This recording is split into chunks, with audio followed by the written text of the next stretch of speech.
Hello बच्चों, let's read the question. The question says that the predator-prey relationship is the interaction between two species and their consequent effect on each other. In this relationship, the predator species feeds on the other species called as the prey species. Prey may be of a plant or an animal, and therefore predator is either a herbivore or a carnivore. Respectively, some examples of predator and prey are lion and zebra, bear and fish, fox and rabbit, bear and berry, rabbit and lettuce, grasshopper and leaf. Predator and prey share the same environment and they therefore tend to evolve together.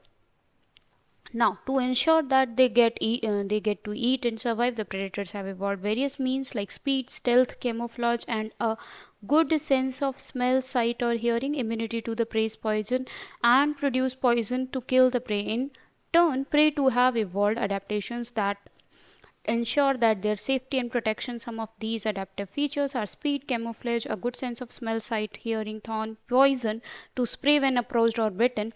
An example of camouflage in the snowy environment, the polar bear invite to avoid being noticed. Another example is Galapagos tortoise, which feeds on the branches of cactus plants that also grow in Galapagos Island. On one of the islands where long-necked tortoise live, the branches are higher off the ground. On the other hand, where short-necked tortoise live, the branches are lower down. The cacti, which are the prey, may have evolved high branches so that the predators cannot reach them.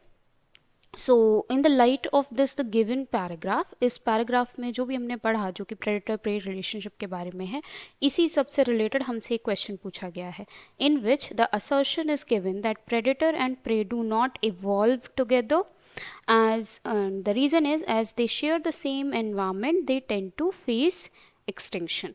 So this is the assertion and reason that is given over here, and we have been given with 4 options to solve this question. So yes, let's try to solve this question. And हमारा यहाँ पे key concept होगा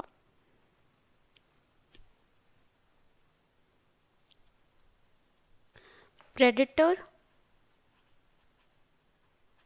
prey relationship. predator prey relationship एक किसी भी ecosystem में 2 तरह के ऑर्गेनिज्म हो सकते हैं. एक वो जो प्रेडेटर कहलाते हैं, जो फीड करते हैं किसी और ऑर्गेनिज्म पे, एंड एक वो जो प्रे होते हैं that are going to get hunted down by other organism.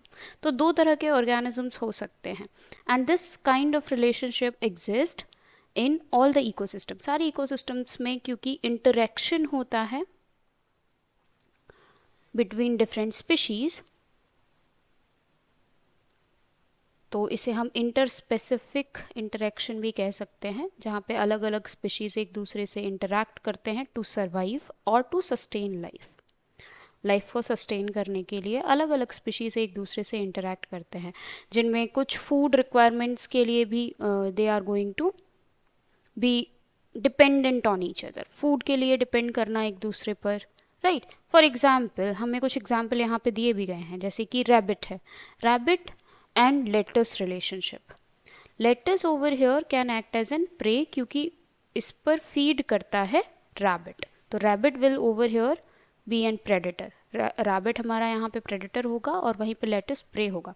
predator और prey दोनों ही एक ही इकोसिस्टम में रहते हैं, तो दोनों एक साथ इवॉल्व करते हैं. बिकॉज देखिए, अगर प्रेडेटर होगा, उसको फूड चाहिए, तो फूड के लिए वो फिर कोशिश करेगा कि उसको ज़्यादा से ज़्यादा फूड मिल सके. एंड इसी केसेस में अपने आप को सेफ करने के लिए जो प्रे होगा वो भी कुछ प्रोटेक्टिव मेजर्स ग्रो करेगा, राइट. सो ये कुछ प्रोटेक्टिव एडेप्टेशंस यहाँ पे प्रे अपने लिए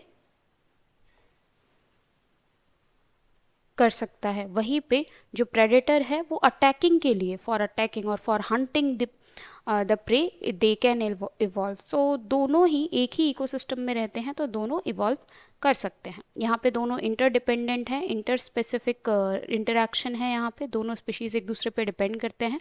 तो येस, अगर इनमें से कोई भी एक स्पीशीज़ लेट से ख़त्म हो जाता है, लेट से प्रे ख़त्म हो जाता है, तो प्रेडेटर भी फिर नहीं रहेगा. ख़त्म होने से मतलब है एक्सटिंक्ट होना.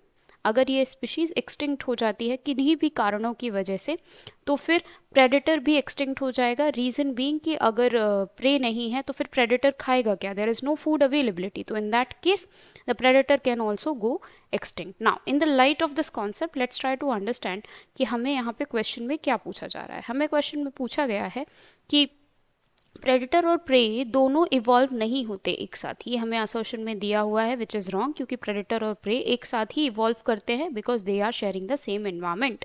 और रीज़न की बात करें तो as they share the same environment they tend to face extinction. हर केस में ऐसा नहीं होगा, अगर एक भी स्पीशीज़ एक्सटिंक्ट हो जाती है तब ही दूसरी जो प्रेडेटर हो या प्रे वो फिर एक्सटिंक्ट हो सकती है, otherwise there will not be extinction just because they are sharing the same environment. तो यहाँ पे both assertion and reason tend to be false. Hence, option D will be the final answer. I hope you understood well. Best of luck.